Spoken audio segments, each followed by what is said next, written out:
Josh Westerink has been fishing ever since he could hold a rod. He let us tag along with him on the Otonabee and shared some secrets of his success.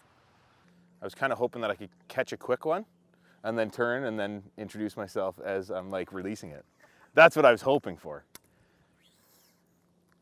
I'm just not sure if it's gonna play like that. Yeah, well, big one, big one.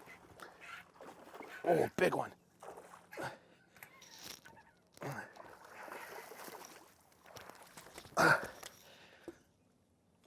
How's it going, guys?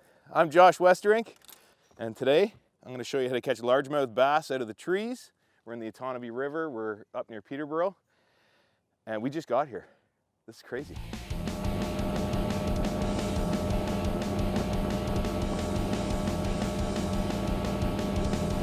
So when you think of the river, it's running this way. It's running down towards Rice Lake. So when you come around a sharp corner like this, the current's going to continue mostly over there, and there's going to be slack water here.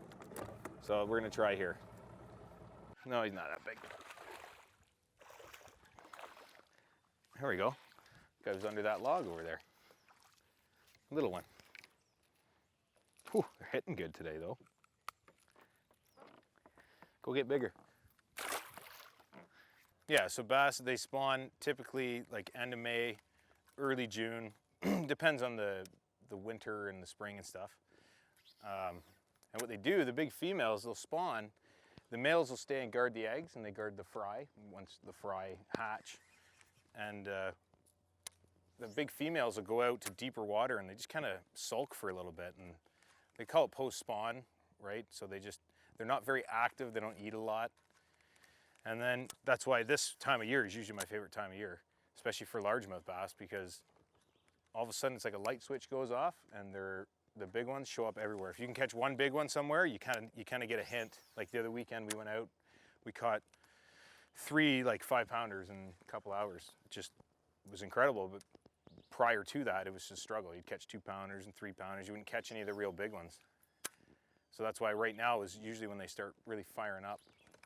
You almost got to kind of be a biologist to figure out their seasonal patterns. There's pre-spawn, post-spawn, you know, there's their migrations after summer as it gets into fall, their transition periods.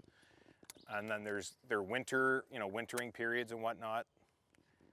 You really got to know where they're going to be, because you can really, once you figure that out, then you can target them a lot easier. You're not wasting time when you go out. Whoa, that's a good one. Wow. Another big one.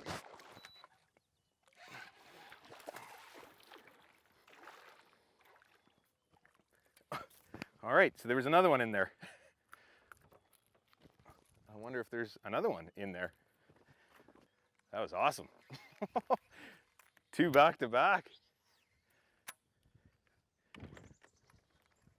Another one. Oh man.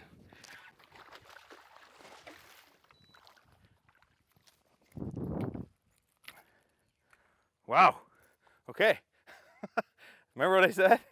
You can fish forever, and then all of a sudden you'll find the sweet spot.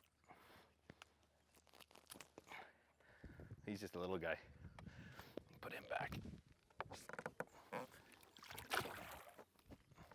So this is a pike. So pike were not native to Rice Lake or the Otonabee River, and they've started working their way up from the Bay of Quinte through the Trent Severn, right? So they were in, so Lake Seymour is just down from Rice Lake, and they came up through there, and now that they've made it into Rice Lake, they have totally infested the fishery up here. They're not good for it. They're good eating, you can eat those, but yeah, they're a pretty dominant species. When they get into a system, they eat everything. So they're not good for it. And it just happened the last maybe 10 years. Started seeing a lot more. But see, that's the problem with those pike, is that they're getting in the areas where the bass used to be the predominant predator, right? So now there's a big competition for food. Mind you, there's enough food in this river system to feed any bass.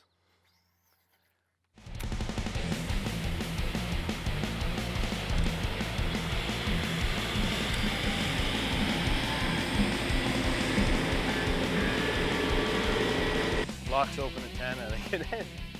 9:59. Couple beauties right there. I don't know which one was the first one we caught. I think it was this one. But they go 4 pounds, these guys. Good fish. This is one of the best days I've had in the river ever.